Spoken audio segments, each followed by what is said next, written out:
Vamos abrir a nossa Bíblia na segunda epístola de Paulo a Timóteo, no capítulo 2.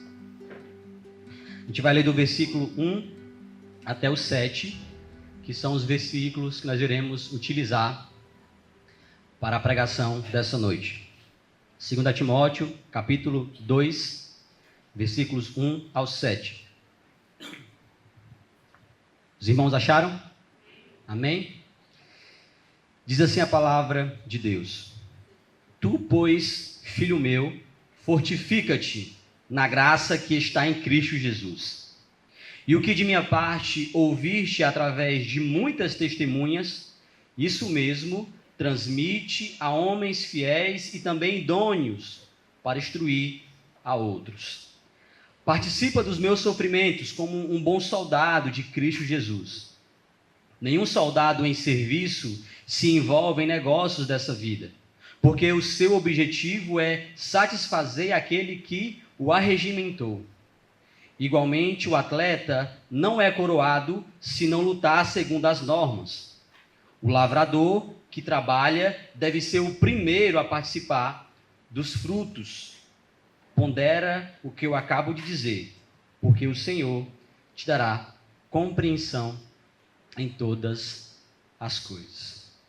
Senhor, continua a falar aos nossos corações nessa noite, através da sua palavra, que nós venhamos, ó Deus, utilizando as escrituras, os versículos, trazer ensinamentos para nós, ó Deus, de como permanecermos fiéis nessa jornada.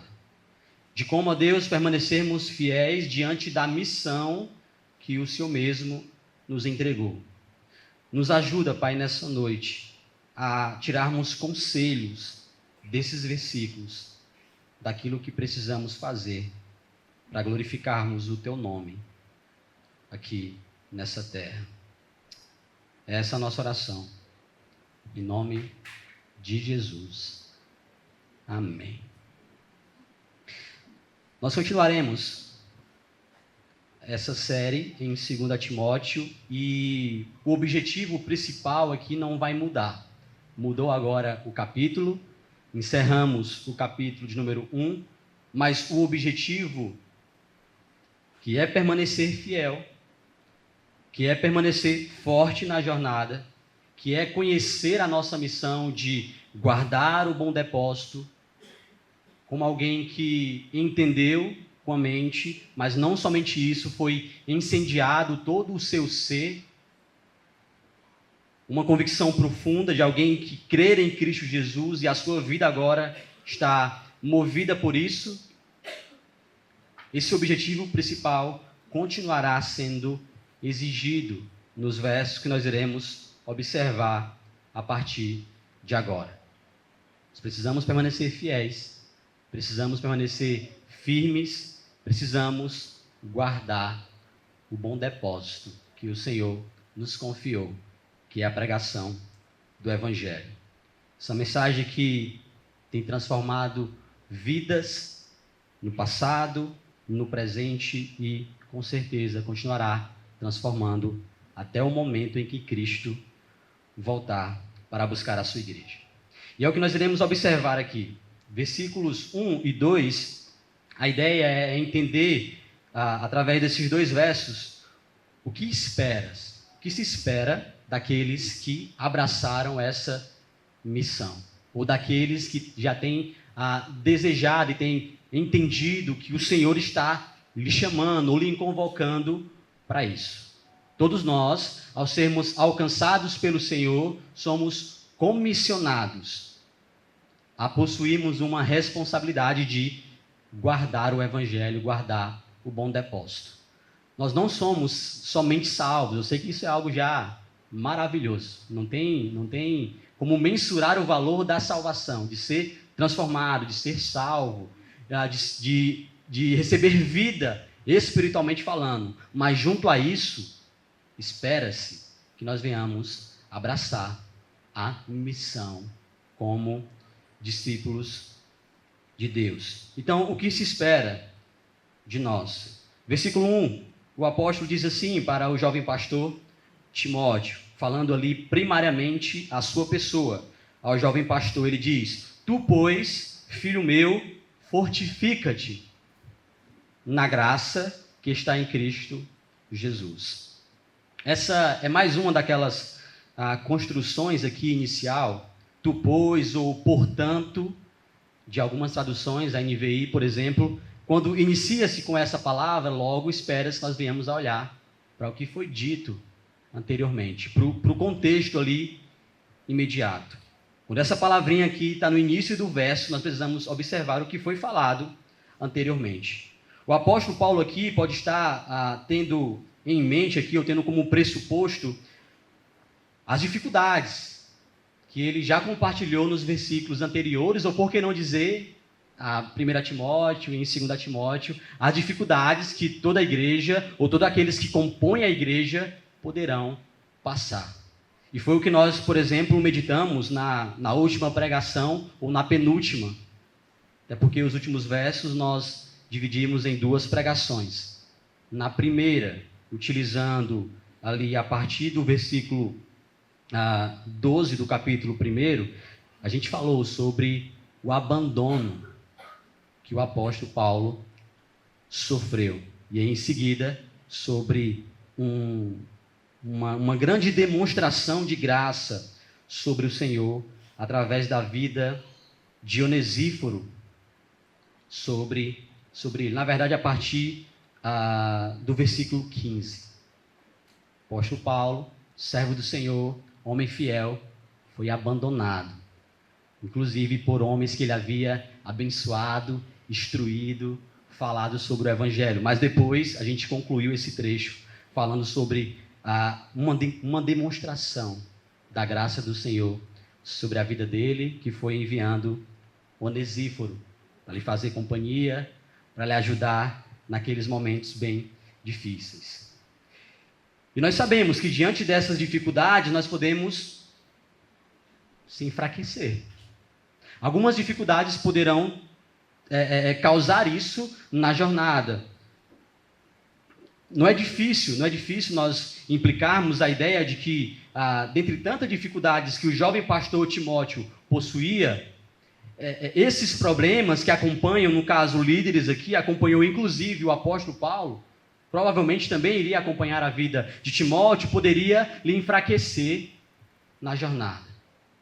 Poderia lhe trazer alguns danos, algumas dores, e talvez até desejo de desistir do ministério, desistir do serviço ao Senhor. Por isso que, assim que inicia o capítulo 2 aqui, nós observamos uma palavra de ânimo. Há esse pressuposto, espera-se daqueles que vão servir ao Senhor ter dificuldade ou se enfraquecer, mas ele já deixa logo essa palavra de ânimo. Olha, Timóteo, meu filho amado, fortifica-te na graça que está em Cristo Jesus. Timóteo, mais uma vez aqui, está sendo orientado ou exortado de forma positiva. Um erro que talvez ele poderia cometer, mas já trazendo aqui um conselho de como evitar esse possível erro na sua vida. Se provavelmente você vier a se enfraquecer ou ter algumas dificuldades na jornada, Timóteo, e eu já quero também aplicar às nossas vidas aqui nessa noite, se vier alguma dificuldade, algo que venha a nos enfraquecer na fé, devemos nos fortificar ou buscar força na graça de Cristo Jesus. Isso vai nos manter firme, isso poderá nos manter compromissados no serviço ao Senhor, mesmo diante das nossas tendências e limitações. Nós podemos ser fortificados através da graça de Cristo Jesus sobre as nossas vidas. É uma palavra primariamente direcionada a Timóteo, mas não é difícil também refletirmos e pensarmos como algo possível também nas nossas vidas. Logo, nós observamos aqui no versículo 1 que a graça do Senhor, o próprio Deus, é a fonte que nós devemos buscar diante das dificuldades para permanecermos nos nossos serviços. E aí eu faço aqui uma pergunta para a nossa reflexão, para a minha e para a sua. qual tem sido a sua fonte diante dos dias difíceis? Qual tem sido a nossa fonte diante dos dias de dificuldades? Muitas das vezes nós podemos cometer o erro de, diante dos problemas, talvez se apegar a algo que nós possuímos. É uma possibilidade. Nós que estamos, podemos, talvez em momento de desespero, em momento de provação, e aqui até focando realmente nessa ideia de caminhada cristã, é achar que talvez a nossa redenção ou o nosso meio redentivo são os bens dessa vida.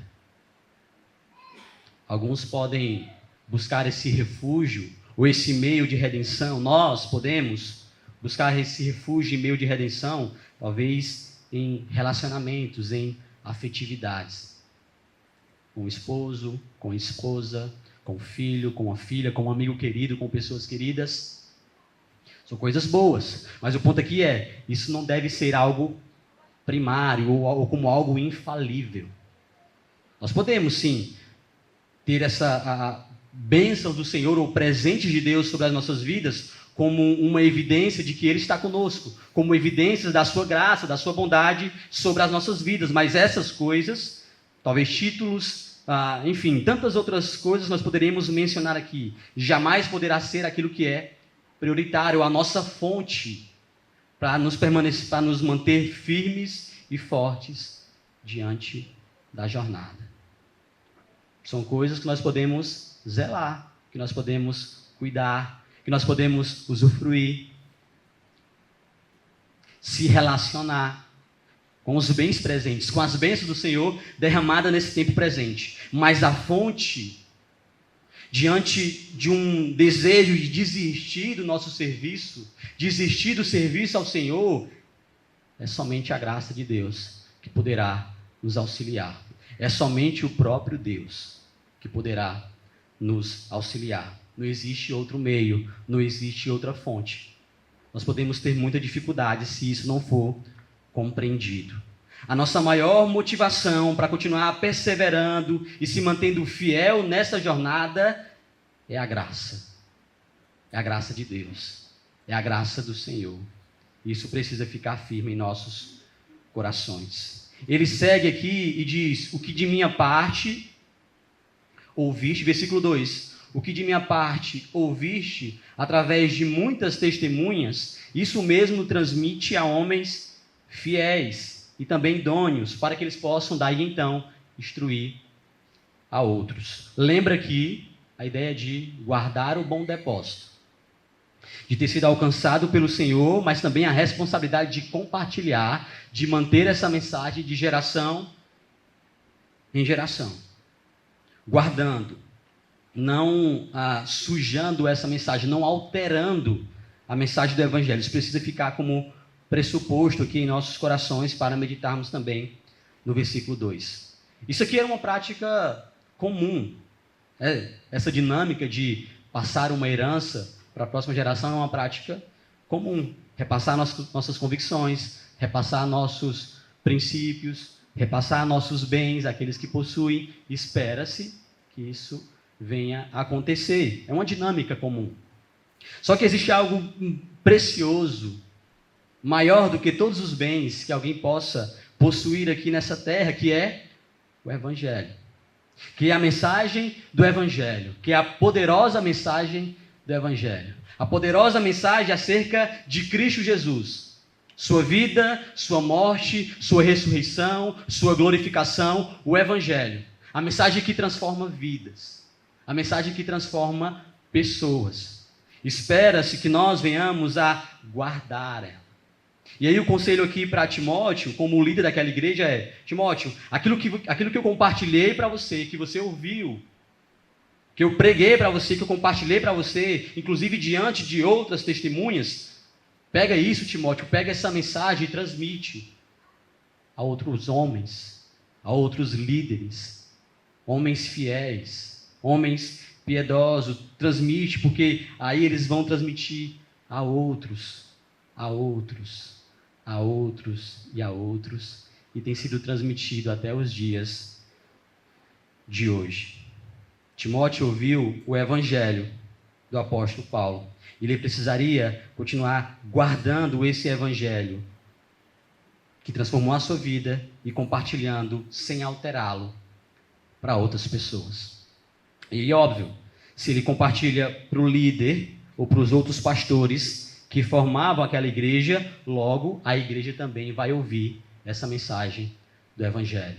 Ou seja, não é só um conselho para Timóteo, o jovem pastor, não é somente para ele, mas é para ele e será compartilhado também para homens e mulheres, para as pessoas que formam a igreja. Não é somente para o líder, ou para o pregador, ou para o evangelista.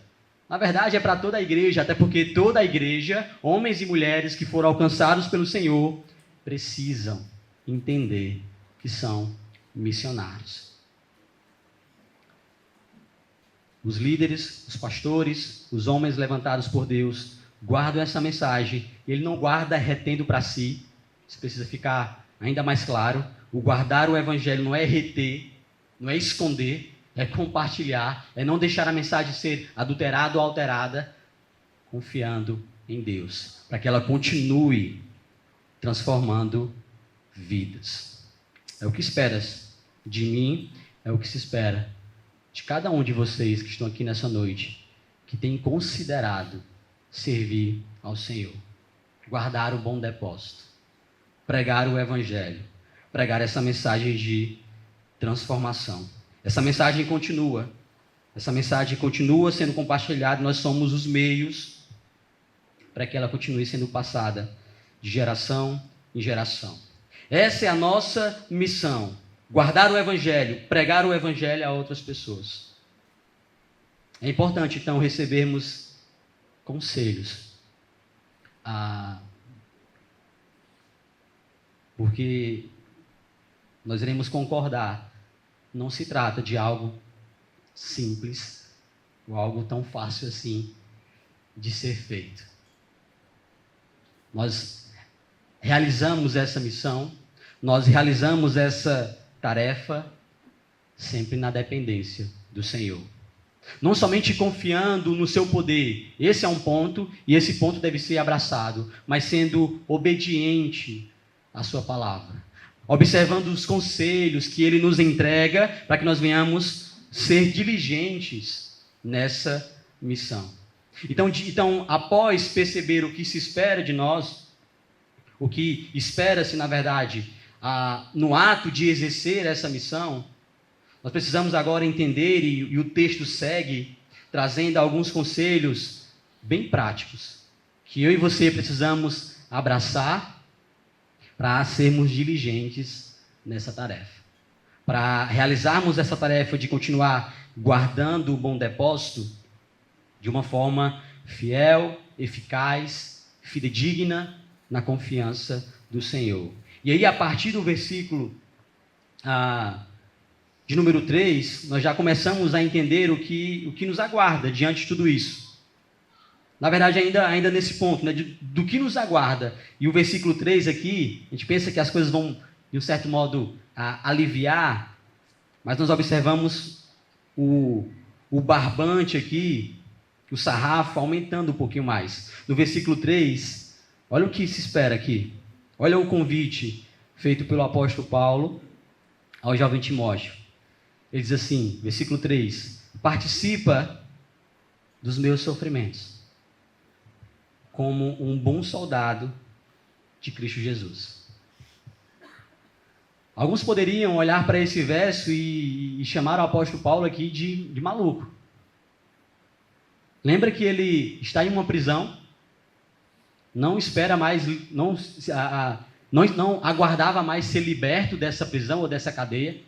Ele tinha ciência que os seus dias já estavam sendo contados. Esse homem tinha passado por abandono, esse homem tinha passado por diversas dificuldades, por diversas dores, por diversos sofrimentos. E aí ele agora convida, ao findar da sua vida, convida o jovem pastor a adentrar naquilo que ele abraçou como missão. Eu sei que isso parece loucura, eu sei que, inclusive, para o mundo que nós vivenciamos hoje, isso é uma loucura. A verdade, quando nós observamos aqui o versículo 3, é que servir ao Senhor, levantar as nossas mãos para servir a Deus e adentrar nessa missão é um chamado para a guerra, chamado para guerrear. A linguagem aqui é bom soldado. Vem comigo para os sofrimentos como um bom soldado de Cristo Jesus. Nós não devemos ser inocentes, meus irmãos. O Senhor vai dar o escape, a esperança, e nós iremos observar esperança, já estamos observando, na verdade, esperança, meios, motivação para seguirmos firmes, mas nós não devemos ser inocentes. Nós entraremos em uma guerra ao confessarmos o nome de Cristo e, mais do que isso, ao abraçarmos a missão de guardar o Evangelho, compartilhando nesse mundo aí afora, um mundo caído. É uma guerra, é uma batalha. E nós somos os soldados comissionados por Deus para batalharmos, tendo Ele como o grande capitão ou o grande senhor desse exército. Precisamos ter isso em mente e estar com essa ciência em cada um de nós. Mas o que deve também ser compartilhado, pegando aqui esse versículo e talvez até utilizando outros, é que os sofrimentos, e aqui já é uma boa notícia, uma notícia maravilhosa, é que os sofrimentos, eles nos levam a Cristo.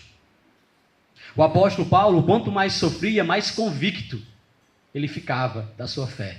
Mais desejoso de exercer a sua missão, brotava em seu, mais desejo de exercer a sua missão, brotava em seu coração. Quanto mais ele sofria, quando vinham as dificuldades, ele mais se motivava. Foi alguém que entendeu que estava em uma guerra, que estava em uma batalha. Ele, inclusive, tinha em mente que o mundo em que ele estava inserido era hostil à mensagem que ele abraçou. Ele sabia que o mundo em que ele estava inserido, e no caso é o mundo em que nós estamos inseridos, é um mundo hostil. É um mundo que, inclusive, nega essa mensagem e é capaz de perseguir aqueles que abraçam a mensagem do Evangelho. Por isso que os sofrimentos nos alcançam. Eu sei que essa não é uma regra. Talvez, e eu creio muito que algumas pessoas confessaram a Cristo e já descansaram no Senhor, estão com Ele e não passaram por nenhum sofrimento. Isso é possível. Não é uma regra geral. Mas, geralmente, quem entra numa batalha poderá sofrer.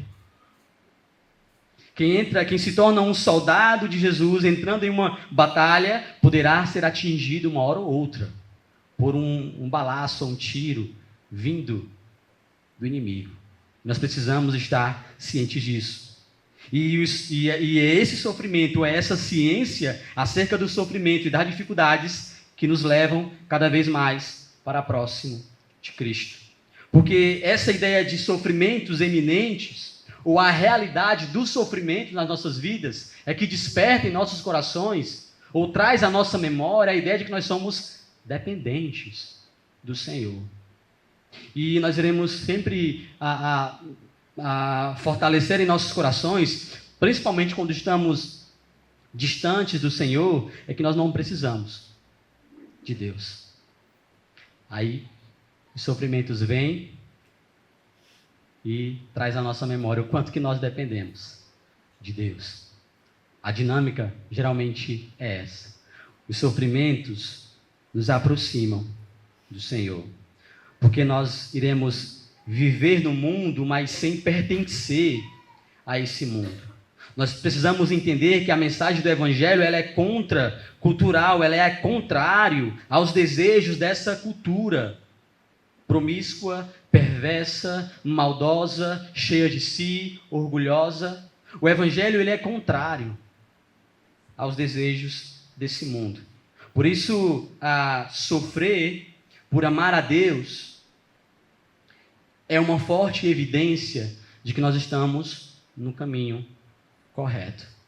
É isso que, por exemplo, Pedro fala lá em 1 Pedro, capítulo 4, versículos 12 ali até o número 14. Nós somos bem-aventurados, nós somos felizes se estamos sofrendo por causa de Cristo, ou por estarmos sendo fiéis ao Senhor. É até importante, né, trazermos essa observação, porque muitas das vezes nós podemos sofrer por tomar decisões erradas. Nós podemos sofrer por sermos irresponsáveis. Nós podemos sofrer por desejar andar longe do Senhor, por rejeitar a sabedoria de Deus. Não é esse tipo de sofrimento que eu estou falando, e que o apóstolo Paulo está falando ou convidando para que Timóteo venha abraçar. A ideia aqui é de que alguém que sofre por estar sendo fiel ao Senhor, está sendo fiel a Deus. E outra observação também aqui importante é que nós não devemos idolatrar o sofrimento. É um extremo também, a gente precisa tomar cuidado. Da mesma forma como existe, por exemplo, a teologia da prosperidade, existe também a teologia da miserabilidade, da autocomiseração, de idolatrar o sofrimento. Não é esse o ponto. Nós precisamos se alegrar no sofrimento, se esse sofrimento tem nos levado cada vez mais para próximo do Senhor. É se esse sofrimento tem despertado em nossos corações o sentimento de dependência de Deus. Esse é o sofrimento que se espera daqueles que entrarão nessa jornada como um bom soldado de Cristo Jesus. O cristão, ele sofre feliz porque esse sofrimento irá lhe levar para mais próximo de Deus. Tem uma frase que eu só lembrei dela aqui, e eu vou até parafrasear. Eu não lembro agora o autor, depois você pode me lembrar. Eu até busquei pesquisar. Uma frase que ela fala a seguinte coisa: se o sofrimento já te fez dobrar os joelhos, então ele já cumpriu o seu propósito. Se o sofrimento, a dificuldade que você está passando, já te fez dobrar o joelho, já te fez, no caso, orar ao Senhor, buscar ajuda, auxílio em Deus, ele já cumpriu o seu propósito, ele tem cumprido o propósito. O sofrimento deve nos levar para cada vez mais para próximo de Deus. E diante da guerra, diante da batalha, diante do guardar o bom depósito, é o que poderá acontecer nas nossas vidas. Agora o texto segue aqui, o versículo número 4, para a gente passar para essa segunda e última parte da mensagem dessa noite. Nós iremos observar aqui alguns conselhos bem práticos aqui. O apóstolo Paulo vai utilizar algumas figuras presentes no nosso tempo, na nossa realidade, a do soldado, a do atleta e a do lavrador aqui, e pincelar aqui uma característica dessas figuras para que eu e você venhamos a aplicar nas nossas vidas. A primeira é a do soldado, como ele já até mesmo comentou aqui no versículo 3, o bom soldado. No versículo 4 ele diz: nenhum soldado em serviço se envolve em negócios dessa vida, porque o seu objetivo é satisfazer aquele que o arregimentou ou que o alistou. Algo que nós podemos pincelar aqui desse exemplo é a ideia de integridade, alguns apontam para isso, mas também a ideia de foco. Foco na missão com a qual nós fomos comissionados e chamados. Até porque exigia-se dos soldados lá naquele período uma entrega completa à missão para a qual eles foram chamados e direcionados. Eles precisariam ficar focados. Quando eles eram chamados, alistados, arregimentados para fazer parte de um exército, esperava-se que ele permaneceria naquela missão por mais ou menos ali 20 anos, até a sua aposentadoria. Ele precisaria ter foco nessa missão para ser um bom soldado e saber que não era algo breve, não. Era algo que demandaria tempo. E é como se o apóstolo Paulo fizesse com que Timóteo olhasse para essa figura, e espera-se também que eu e você nessa noite venhamos a observar isso. Foco e alguns apontam também para essa ideia de integridade. Principalmente pegando aqui a ideia a descrição no versículo 4, aqui no início, de que ele não se envolve com os negócios dessa vida. Existe a possibilidade de interpretar os negócios dessa vida como coisas que um cristão não deve se envolver, como negócios errados, mas existe a ideia de negócios como a prioridade. Você prioriza isso, vai passar 20 anos aqui servindo ao Senhor, e você não deve focar em outras coisas. Não é ser irresponsável com talvez outras demandas que aqueles soldados poderiam ter. E já aplicando nas nossas vidas, pensando nessa ideia de foco, não é ser irresponsável com as outras coisas dessa vida. A pergunta aqui que suscita desse versículo é: qual é a nossa prioridade? O que é que move as nossas vidas? O que é que guia as nossas vidas? Qual é a nossa fonte? O que é que nós bebemos primariamente para, inclusive, saber lidar com as outras demandas ou as outras responsabilidades dessa vida? O soldado, ele tinha foco na missão. Ele se esforçava, ele buscava entender cada vez mais o que esperava-se dele para que ele fosse um bom soldado de Jesus. Nós que fomos alcançados por Deus também precisamos ter foco. Nós precisamos sempre considerar em autoestima as disciplinas espirituais. O viver para a glória de Deus, o buscar viver para a glória de Deus sempre. Ter isso ficado, martelado em nossos corações, para que nós não venhamos a falhar na missão de guardar o bom depósito. Na batalha nós seremos bons soldados se tivermos esse foco.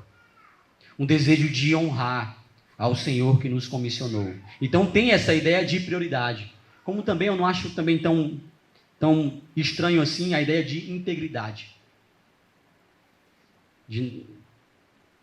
Pode ser uma implicação aqui, não há problema nenhum se você também poder pensar dessa forma. O bom soldado, ele não se envolve com negócios errados. Ele é íntegro na missão. Ele é íntegro na missão, ele é íntegro na sua tarefa. É importante lembrar, como eu falei aqui inicialmente, a ideia de perseverar na missão. Longevidade. Como eu falei, os soldados já tinham em mente que eles passariam no mínimo ali 20 anos da sua vida focado naquela tarefa. E aqui eu vejo uma certa limitação da ilustração. Porque o que se espera, no caso agora, os cristãos, os soldados de Jesus, não é 20 anos. Só se você viver 20 anos e com 20 anos você vier a descansar no Senhor. Mas é enquanto você viver. O alistamento para o exército de Deus, para o exército do Senhor Deus, os bons soldados devem agora entregar toda a sua vida nessa tarefa e nessa missão. E já tem em mente que vai precisar perseverar nesse processo. É uma missão longeva, longa, por que não dizer por toda a eternidade. A missão não, porque a missão terá um fim. Mas após cumprir a missão, nós continuaremos juntos ao Senhor. Então, precisamos, para ser fiéis, diligentes nessa missão, é ser como um soldado.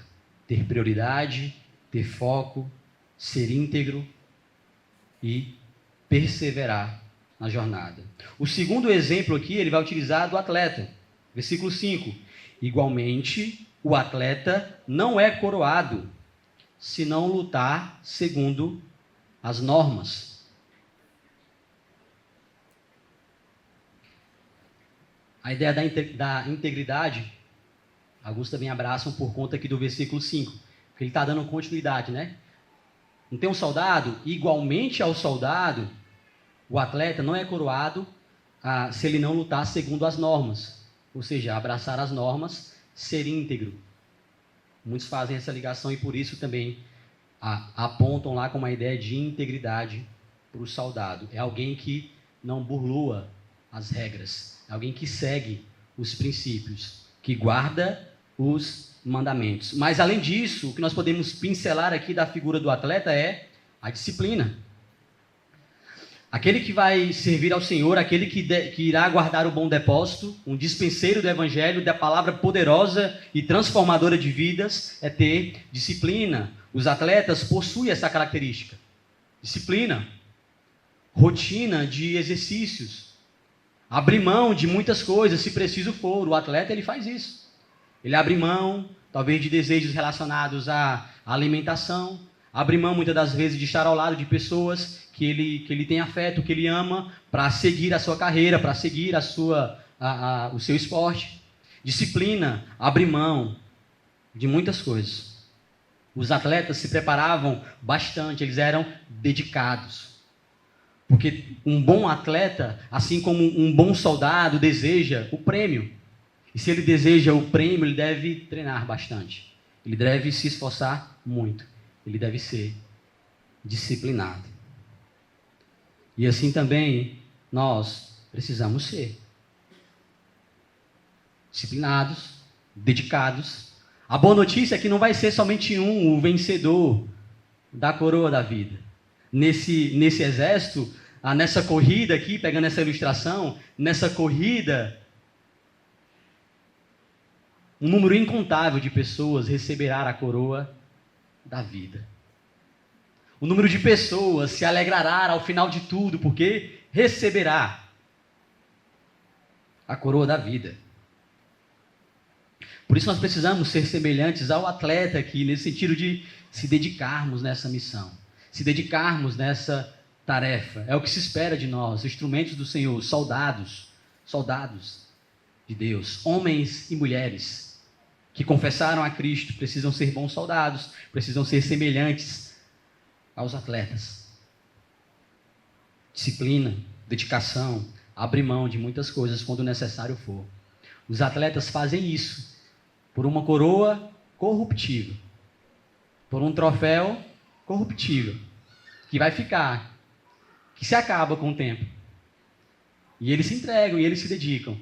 Porque nós, que almejamos a coroa eterna, a coroa incorruptível, o prêmio incorruptível, que traça nenhum bicho, nada destrói. Porque nós nos dedicamos também. Espera-se isso de cada um de nós. Nós precisamos pegar também esses conselhos. Nós receberemos um prêmio. Como atletas, nós também receberemos um prêmio. Se formos dedicados, disciplinados, por graça, se nós abraçarmos essa disciplina, essa dedicação e abrirmos mão de muitas coisas, nós seremos abençoados por Deus, receberemos o grande prêmio, viveremos com Ele por toda a eternidade. Isso deve nos alegrar, isso deve nos motivar, isso deve nos incendiar no serviço ao Senhor, no serviço a Deus. Tendo foco e sendo santo, pegando aqui a ideia de lutar segundo as normas, ser íntegro, santidade, ser obediente a Deus. E por último aqui ele vai utilizar o exemplo do lavrador.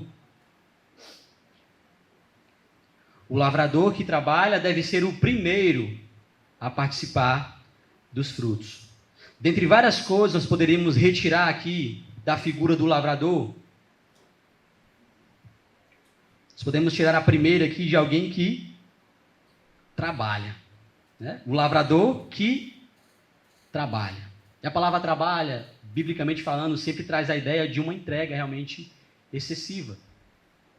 Né? De um trabalho excessivo, de uma dedicação. O lavrador, nós sabemos que é essa figura realmente, de alguém que, quem aqui já teve contato com o campo, né, com o meio rural, que geralmente é onde nós encontramos os lavradores que fazem ali a plantação para depois fazer a colheita, meu irmão, é um trabalho, é uma dedicação pesada ali, é uma entrega pesada, é acordar cedo, é tomar sol, é força física, não é desmerecendo os outros trabalhos, porque todo trabalho é trabalho e todo trabalho possui a sua dedicação e entrega, mas a figura aqui do lavrador traz essas imagens aí, de alguém que acorda cedo, de alguém que vai pegar sol, de alguém que vai trabalhar braçalmente falando, de forma incansável. Então espera-se que eu e você, que confiamos em Cristo, que abraçamos a missão de guardar o bom depósito, de pregar o Evangelho, de sermos trabalhadores, de sermos dedicados. A palavra sempre exorta o preguiçoso. Provérbios, por exemplo, Provérbios 6, do versículo 6 e diante, é uma exortação pesada por preguiçoso. Vai ter com a formiga ou preguiçoso. Espera-se que aqueles que foram alcançados por Deus não venham a ser preguiçosos. Venhamos ser pessoas dedicadas, trabalhadoras, de diversas maneiras, diversas formas. Alguém que trabalha, alguém que é dedicado. Aquele que trabalha e serve ao Senhor, assim como o lavrador. No caso, o lavrador, geralmente ele sempre tem a colheita, mas algumas vezes não. Mais uma vez aqui nós observamos uma certa limitação aqui da ilustração. Porque o lavrador, mesmo trabalhando duro, com dedicação, se entregando totalmente, ele vai necessitar de que Deus mande ali a chuva para que ele possa ter uma boa colheita. E mesmo diante dessa incerteza, ele trabalha, ele se dedica, ele se entrega. E geralmente Deus honra, né, os lavradores e eles têm boas colheitas. E nós? E nós que, diferente dos lavradores, podemos ter uma certeza de que sim, nós iremos colher o nosso fruto do trabalho exercitado aqui. Não porque nós somos os melhores dos melhores, mas porque Deus é gracioso e abençoará os seus trabalhadores. Fará com que os seus trabalhadores colham os frutos, ou o fruto, pensando aqui na salvação. Por que nós não nos dedicamos? Nós, eu e você, nós que aqui estamos, precisamos, assim como o lavrador, trabalhar. Ser um bom soldado, ser um bom atleta, ser um bom trabalhador na missão de Deus. O lavrador se alegra muito, a festa, quando tem colheita, quando ele recebe o fruto. Existe uma esperança em seus corações. E nós também precisamos nutrir essa esperança dentro de nós. Nós receberemos a recompensa do nosso trabalho, porque Deus é bom, porque Deus é gracioso. Inclusive, por isso que diante do sofrimento, diante das dificuldades, meu irmão, minha irmã, você que está aqui nessa noite, não desista. Desista de forma alguma. O Senhor recompensará. O Senhor gracioso, Deus misericordioso, recompensará os seus trabalhadores. Recompensará os seus soldados. Premiará os seus atletas. Dará o fruto aos seus trabalhadores. Porque o Senhor é bom. O Senhor é gracioso. O Senhor é bondoso. Ele é um Deus bom, ao contrário dos senhores maldosos. Existia e ainda existe hoje, eu acho que nós sabemos que é uma realidade, talvez mais distante dos tempos passados, mas existe maus senhores, que possuem os trabalhadores, mas tratam os seus trabalhadores como escravos, que trabalham e nem recebem os seus frutos, ou a colheita do fruto que ele trabalha. Por isso que ele fala que o lavrador deveria ser o primeiro, essa é a dinâmica correta, saudável. O lavrador, aquele que trabalha, deveria ser o primeiro a participar dos frutos. Infelizmente, a realidade de muitos trabalhadores e escravos, na verdade, escravos, lá no passado e talvez até nos dias de hoje, é trabalhar sem nem receber. Porque os senhores desse mundo são maldosos, são ruins. Mas o Senhor Deus, aquele que deseja ser trabalhador do Senhor e até mesmo escravo de Deus, por que não? Está servindo a um bom Senhor. A um bom Senhor. Gracioso, justo, bondoso e misericordioso. Nosso Deus é um Senhor bom e Ele nos recompensará. A gente precisa se alegrar diante dessas verdades. Nós precisamos se alegrar diante do Senhor Deus, que é um Deus bom, que recompensa e nos abençoa. Que graça, que gracioso é o nosso Deus, que bondoso é o nosso Deus, e é nisso que nós precisamos descansar, é nisso que nós precisamos confiar. E aí o versículo 7, para a gente concluir, diz assim: pondera, Timóteo, o que eu acabo de dizer, porque o Senhor te dará a compreensão de todas essas coisas. Em algumas traduções, a ideia de medita. A exortação final aqui, depois de perceber as características de um bom soldado, depois de perceber as características de um bom atleta, depois de perceber as características de um lavrador, de um bom trabalhador, ele encerra pedindo a seguinte coisa: pondera, medita, reflete em tudo aquilo que eu acabei de dizer para você, porque o Senhor te dará a compreensão em todas essas coisas. Medita, reflete sobre isso. Uma chamada importante. A conclusão aqui é uma chamada importantíssima de meditar e de refletir. Deve ser algo considerado, levado muito a sério. Timóteo deveria refletir em todas essas coisas que foi compartilhado, que lhe foi passado.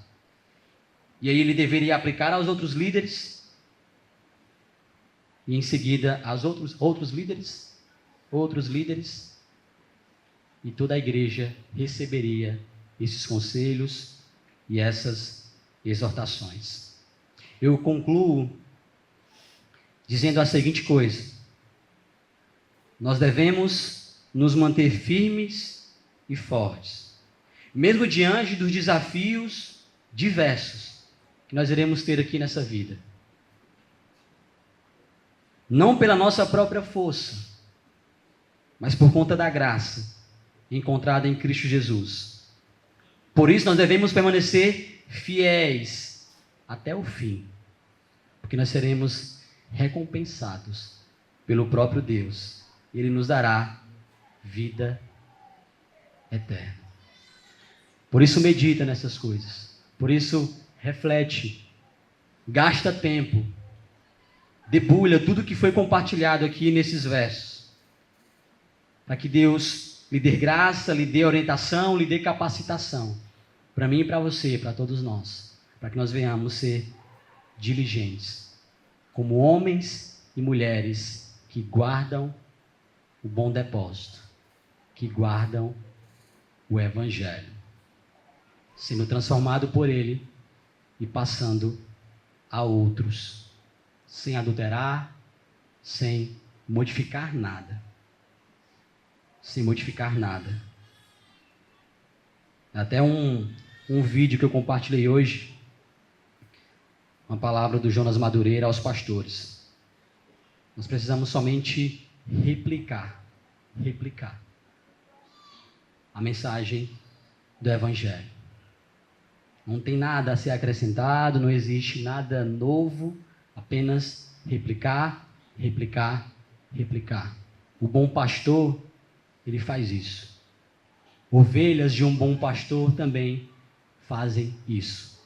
O Evangelho é a mensagem poderosa que transformou vida no passado, continua transformando vidas no presente e continuará transformando até a volta de Cristo Jesus. Amém?